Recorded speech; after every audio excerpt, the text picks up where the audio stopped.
everybody. There we go.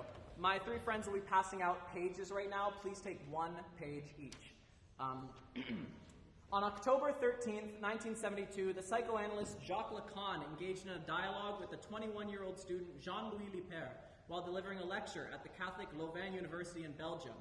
After Jean-Louis walked up on stage and poured water all over Lacan's papers and desk, and even flicked a little water on him. It just so turned out that this entire lecture and the incident was recorded for a documentary, and it was one of the few times that Lacan was ever recorded during his life.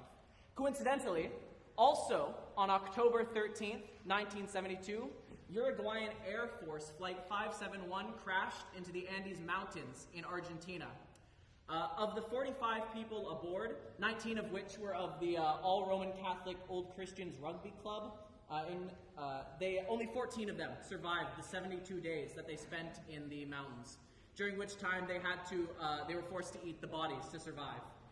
The event became super well known because of the media hysteria and everything following it, as well as the film adaptations. Within the first 2 years after the disaster, there were 2 novelized descriptions of the events, which were written and published. Both books were reviewed in the New York Times by David Keith Mano, an author and self-proclaimed Christian pornographer.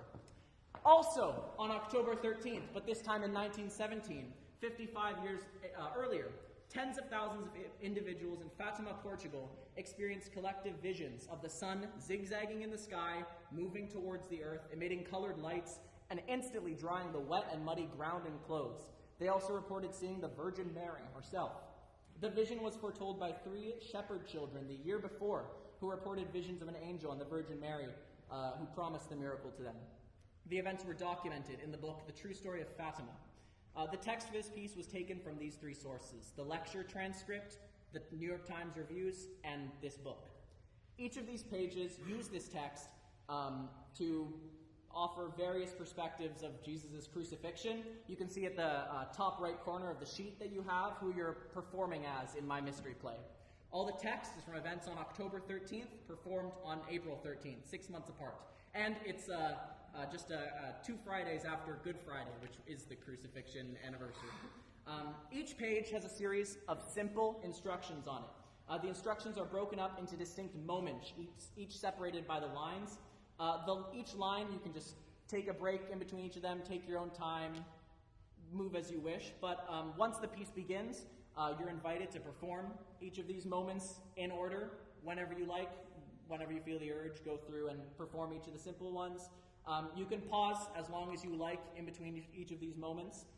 The instructions are all super simple, softly say this, or loudly hum random melody, that sort of thing.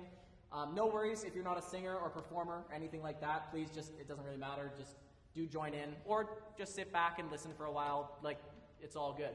Don't worry if you speak or sing over top of other people. Don't worry if it's completely silent. It's fine if it gets very loud as well. There's no predetermined way that it all fits together.